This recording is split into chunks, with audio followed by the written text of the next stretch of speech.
Hey, how's it going, guys? So I've been thinking lately how the story would have gone had we continued on from Buried or Moon. Now that probably comes to no surprise to some of you. I did say on Twitter earlier how I did like Black Ops 2 better than Black Ops 3. That's not to say I hate Black Ops 3, I feel like I gotta state that every time, but I just enjoyed Black Ops 2 more. But the other night I was just sleeping and I kind of woke up in the middle of the night and I was just, thinking about it because I couldn't get back to sleep. And I came up with some kind of reasonable ideas. I don't know if they're good or not. I'll let you guys be the judge of that. But, I wrote them down.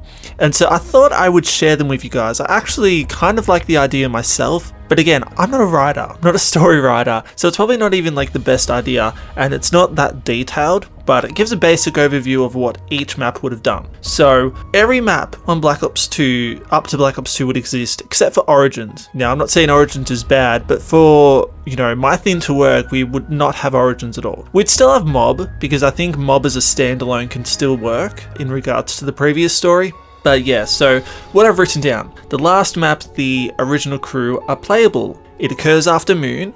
Samantha wants to find her dad, opens the gateway and leaves the rest behind. Now, of course, I don't have a location or whatever, but that's the gist of the story. Samantha is in Richtofen's body and, it's technically a prequel. Before Buried, it takes place after Moon, but it would explain why Samantha ends up in, Agartha. She opens the gateway and leaves the rest behind. Then we go into Black Ops 3, and Black Ops 3 starts with the transit crew. I've put down that Maxis and Richtofen's side is both canon, so both of them happen, so Maxis ends up, being the announcer or in an Aether or whatever, and Richtofen also ends up, going out of the Aether, but he gets put into Samuel instead, so, I just make it so both sides are canon, so we can't just decide one or the other. But yeah, their goal is to stop Maxis, because he said, the Earth is not going to survive. I'm not exactly sure how they do that, or where the map would be again, but, that's their goal. And I'm guessing they'd be, assisted by Richtofen in Samuel's head, because he wouldn't want to die. But yeah, you do everything. It ends with the O4, the original crew, and the MPD being teleported to that location. Maxis then reopens the gateway. Samantha reappears, because how, she went into the gateway in the last map I was just describing. She reappears in this gateway. A bright flash occurs. Samantha gets back in her body because the MPD was brought back, so she's back in her body. Richtofen is somehow out of Samuel's body. He's in his own body now. Samantha then creates Dr. Maxis his own new body now, and, just make him look like the one in Revelations that Monty created. And the reason she can do this is because she has a newfound power. I'm just gonna, don't know how, don't know why, like I said, I haven't thought all the details out, but she'd have some new power. Anyway, both Samantha and Maxis walk into the gateway, and that map ends, or the cutscene ends pretty much. Now the second map on Black Ops 3, it would be a spin-off map, so think 5. And it would either have celebrities or, special characters. Not sure who, haven't really thought about it, but it would deal with the ancient evil.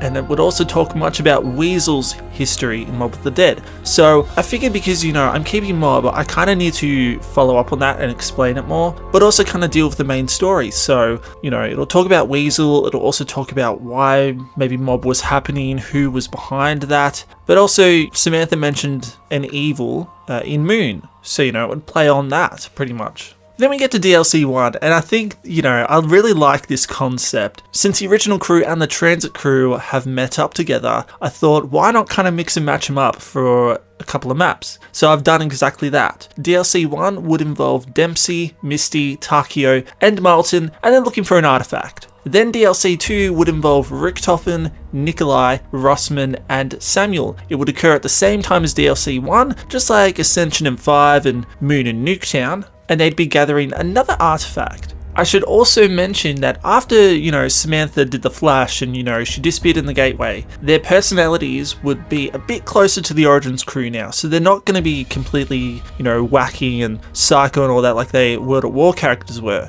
So they'll be a little more sensible, a little more smarter, but they're not going to go full Origins crew because I don't think anybody wants that. And it'll be the same with the Transit crew, they'd maybe tone things down a little. I just feel like the Origins characters were really good characters, but also it was a bit too much, so I'd like to keep a little bit of that. But yeah, because of that, Richtofen would have tinges of regret and view Maxis as a brother rather than a father figure, because, I don't know, I never kind of got the father figure from Richtofen and Maxis until they kind of did that in Origins. But you know, since they're both old guys in the original universe, I thought, why not make him kind of like a brother kind of thing? So yeah, it would be making Richtofen more sympathetic like his Origins character. So yeah, after DLC 2, they learn the great evil has corrupted Maxis and Samantha. They need to cleanse it from them if they want to save the world. So, you know, typical saving the world shit, and it explains why they're going after those artifacts. So now DLC 3 would involve just the transit crew again. The artifacts they collected would be taken to a machine, presumably a Group 935 machine, taken somewhere or whatever, or I guess it could work for a Broken Arrow machine, and it would open up a portal, but it's only open long enough for the original characters to go through. So, you know, they do that, they open the portal, the original characters go through, and then, you know, it's left ambiguous whether the transit crew survive or not. So that would just kind of be like, oh, did they or didn't they survive? Then the last DLC would be the original crew in Aether or Agartha, so pretty much Revelations. Except it wouldn't be like all the old maps put together and all that. It would just imagine the skybox, pretty much. So they'd ultimately cleanse Samantha and Maxis, they'd defeat the ancient evil from them, and through some thing or whatever, the world was reverted to normal 1945, back to the beginning, before the events of World at War. Everything is fine and dandy, and that would be how you close off the zombie story. And I think that would be a really fitting way to close off the story, but not keep opening more questions and devolve into a multiverse, because that's what Black Ops 3 did, and I've never been a fan of multiverses, because then it just gets to the point of, why does this matter? Why don't I just go to another universe and redo this all again? Take, for example, Gorod Krovi. The radio's there with Sophia discussing about all the robotic creations and the dragons there, and it's like, why do I even care? You know, this universe doesn't matter to me, so why do I even need to listen to this? But yeah, guys, that is my idea of how you would continue Buried and Moon onwards, and you know, I'd actually love to kind of like maybe write a story about that someday. Gives Transit Crew a respectable ending, and you know, it also gives people time to adjust to them, but also bring the original characters back and mix and match up teams. I've always wanted to see different characters from, you know, like different groups come up together, you know, just mix and match. But yeah, guys, that's it. What did you think of it? I know it's pretty silly, it's kind of crappy, and it's not really fleshed out, but I find it fine. You know, if you guys don't like it, that's okay. Let me know what you guys would do if you could continue on the story from Moon and Buried. If you've got any locations in mind or how the story would go, how would you do it? Let me know, and I'll catch you guys later. Cheers.